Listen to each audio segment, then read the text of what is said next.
Right to practice religion में interference है, यह संवैधानिक है, संविधान का गला घोटा जा रहा है।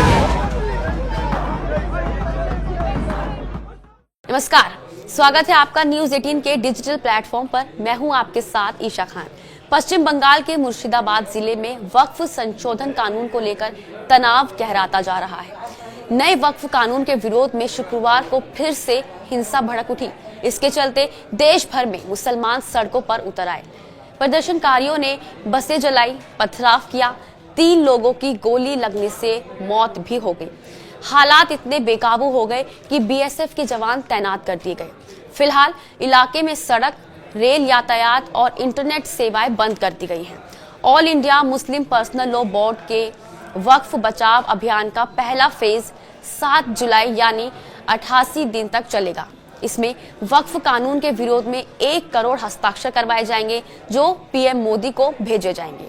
इसके बाद अगले फेज में रणनीति तय की जाएगी। All India Muslim personal law board के महासचिव मौलाना फजलुर रहीम मुजद्दिदी ने वीडियो मैसेज जारी किया।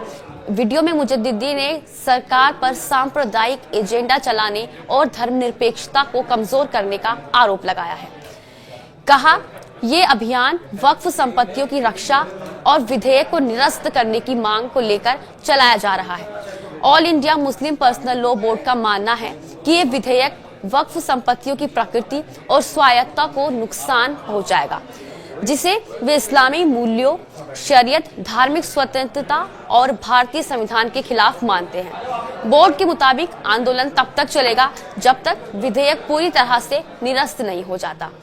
इसे वक्फ बचाओ संविधान बचाओ अभियान का नाम दिया गया है, क्योंकि बोर्ड इसे संवैधानिक अधिकारों से जोड़ता है। अब आपको बता दें, जुमे की नमाज के बाद ह्यूमन चेन बनाकर विरोध प्रदर्शन किया गया।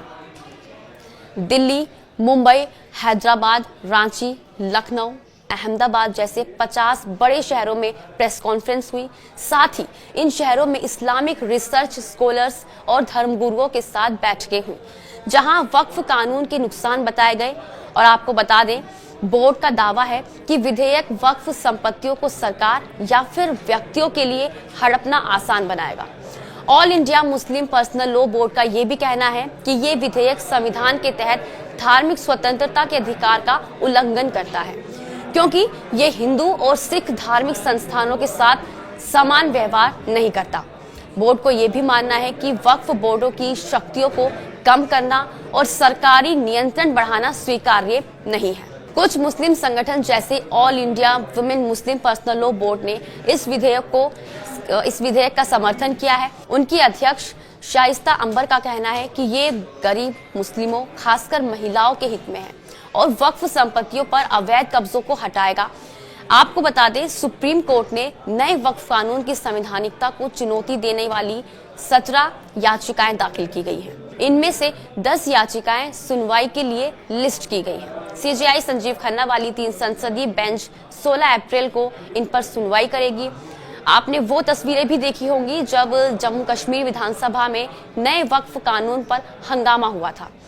नेशनल कॉन्फ्रेंस के विधायकों ने सदन में बिल पर चर्चा की मांग करते हुए नारेबाजी की। नेशनल कॉन्फ्रेंस के विधायक ने सदन में वक्फ कानून की कॉपी फाड़ दी। इसके बाद स्पीकर ने सदन की कार्रवाई पूरे दिन के लिए स्थगित कर दी थी। वक्फ संशोधन बिल जो अब कानून बन गया है, 2 अप्रैल को लोकसभा और 3 अप्रैल को राज्यसभा में 12-12 घंटे चर्चा के बाद पास हुआ। इसके बाद राष्ट्रपति द्रौपदी मुर्मू ने बिल को 5 अप्रैल की देर रात मंजूरी दी। सरकार ने नए कानून को लेकर गजट नोटिफिकेशन जारी कर दिया। कानून को लागू करने की तारीख को लेकर केंद्र सरकार अलग अलग नोटिफिकेशंस जारी करेगी। बिल पर चर्चा के दौरान केंद्रीय मंत्री किरण रिजिजू ने कहा था कानून का उद्देश्य वक्फ संपत्तियों में हो रहे पक्षपात, दुरुपयोग और अतिक्रमण को रोकना है। बिल को राज्यसभा में 128 सदस्यों ने समर्थन दिया, 95 ने विरोध किया। लोकसभा में ये बिल 2 अप्रैल की आधी रात पारित हुआ था। इस दौरान 288 सांसदों ने समर्थन में और 232 ने विरोध में वोट डाला था। अब जब से इस बिल ने कानून की शक्ल ली है, तब से पूरे देश में इसका विरोध देखने को मिल रहा है।